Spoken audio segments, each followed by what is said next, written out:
lives out in Denver, Colorado. And so I said, hey, I want to send you this video. This is pretty cool because he loves the pro shot system. He tells everybody about it. And he watches it and he goes, oh, I know that guy. So with Jimmy Fredette, he goes, oh, the other guy. He's a friend of mine. I said, where's he from? He's from LA. I said, give me his number. I'm calling him right now. And so I called the guy up. He seemed really nice on the phone. And I said, hey, my name is Paul. I didn't say I'm from pro shot. I said, I got a buddy of mine named Herb. You know him? Oh, yeah, Herb. And I said, hey, I said, you're Jimmy Fredette video. And I thought that was really, really kind of interesting about, about scoring the hip and shoulder. And he said, I went online. I was searching and I found a video from some guy who talks about the turn and then he also talks about the sway and the dip. Me. I'm the only one that uses those terms. I said, was it pro shot? He goes, oh yeah. I said, that's me. Oh, he goes, really? I said, yeah, so we're actually meeting tomorrow because he talks with a lot of people. And he said, you know what? I had been a square guy my whole life. And I got this high school team.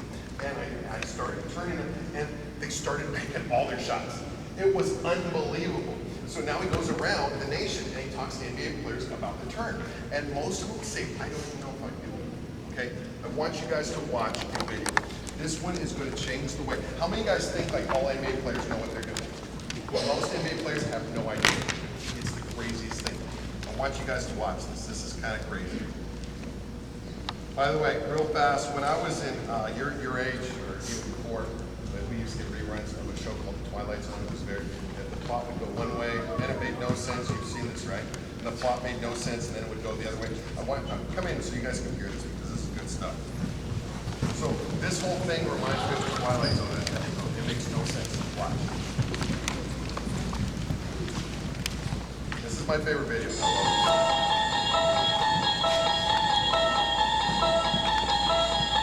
You unlock this door with the key of imagination.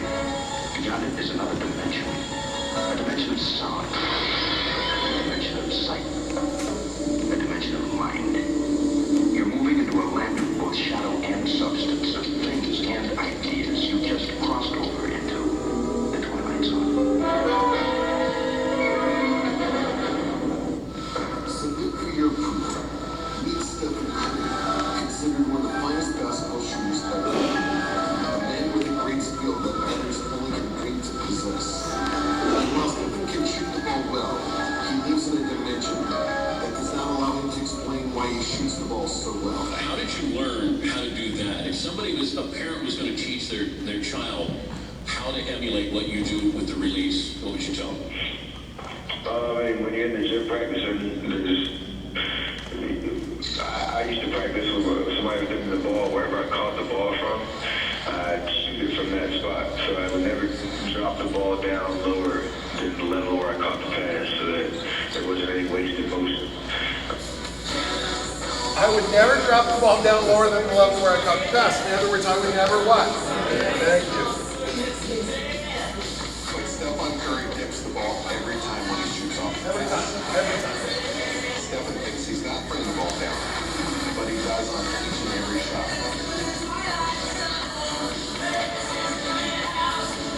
Remember, this is coming from the same guy that believes he squares his feet to the basket as well. I love Steph. Doesn't know anything about his jump shot.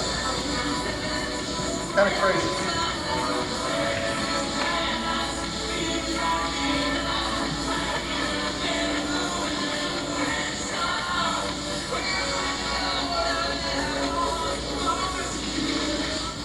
All-star Kevin Love is just like Stephen Curry.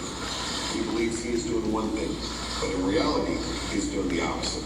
The first thing I'm going to do is I got to make sure that my feet are in my basket. Everything has to be coordinated to where the basket is. Because when I'm stepping into the shot, I want everything underneath me, everything on balance. So really everything has to be in sync and in tune with the... Yes, Kevin Love turns his feet when he shoots. He aligns the shooting shoulder and head to the basket. Is he turned or squared?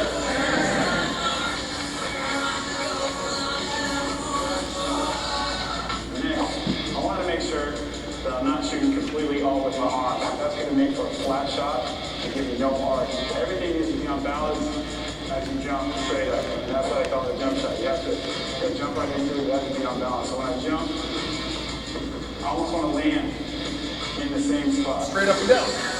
Kevin Love does not shoot straight up and down. He sweeps his feet, which forces his shoulders to point back. Because of this, he gains great arc. Does he sweep? Yeah. Hall of Famer Pete Maravich believed in squaring up. Make sure that your toes are pointed directly toward the front of the rim when you shoot the basketball. Direct like this. Pete Maravich, the greatest college basketball scorer of all time, did not know that he turned his feet, but he did on each and every shot. Every shot.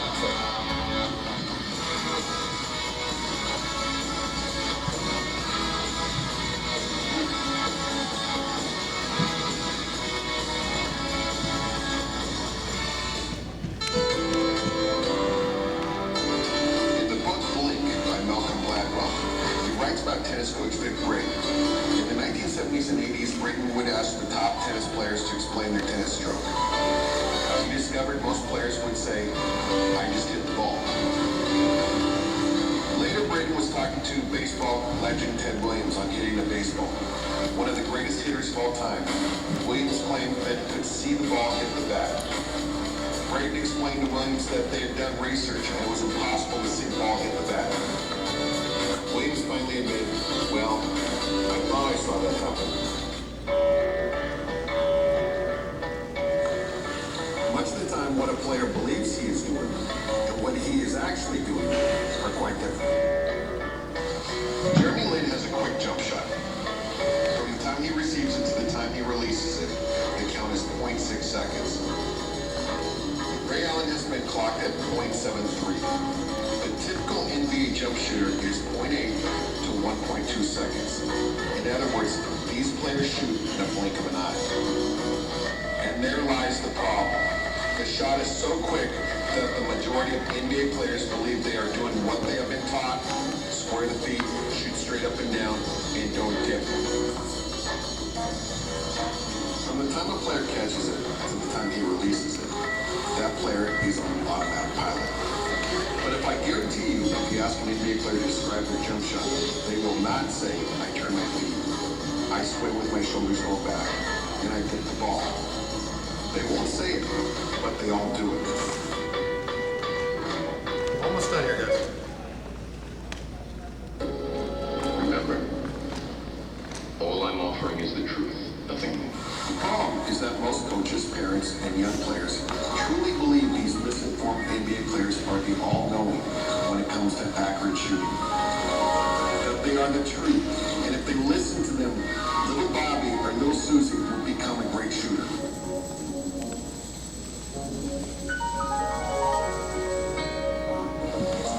To become a better shooter, or to get your players to become improved shooters, use your brain. Use your eyes. Think for a moment and then rethink.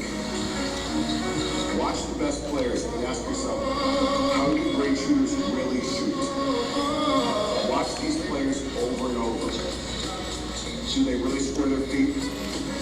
Do they really shoot straight up and down? Do they not hit? You be the judge. It's crazy, guys. I see this all the time. And I ask NBA players, like, how do you shoot? I shoot straight up. You know, and they don't know. Now, here's what I need you guys to do. We've got about 75 of you. 25 of you will go home, and I will change your practice. We'll go out of practice every day. 25 of you guys will remember the two things people mostly remember is the finger and I have a wolf. Pretty much, right? And 25 of you will forget everything by the time you either leave these doors or you get home. How many guys have ever seen Men in Black? What's the secret? What happens? You realize, man, well, he even knows the name of it. Wow, that's really scary. But what does it do? It erases your memory. Okay, you can't remember anything. Okay, and it's almost like somebody's at the door going, to all you guys. My thing is this: the best players, they want to get really, really good. The easiest players for us to coach are what? College and pro guys, because they just give. Boom. When we go into Louisville, you know, Shane Bohannon, he wants to shoot like Carmelo Anthony, so he's like, teach me how to shoot like that. Russ Smith wants to be like Derrick Rose. So they do exactly. So the college guys, pro guys are the easiest guys. Second easiest guys are the little guys. My 4th graders, my 5th graders, my 6th graders. What grade are you in? 7th? What grade are you? 5th. Those are the guys that get it. Who are the hardest guys to coach? High school, why? If you think you know everything and you know nothing, that's what's scary. Or you know just maybe a little bit more than the 6th and 7th graders. That's the biggest thing. Those are the hardest guys. Man, man, leave me alone, man. I can shoot. You just missed 14 straight shots. It doesn't matter. I'm going to hit the next one. No, you aren't. Maybe you will. I don't know. Okay? Who gets it? Everybody understand? All right, here's what we're going to do. We're going to take our last break of the day. The guys, real fast, we went over, we started really late. We've never had that situation happen before. It wasn't even so much registration. Registration was long, but what was the biggest problem that we had today? We had a fire alarm. We couldn't do it.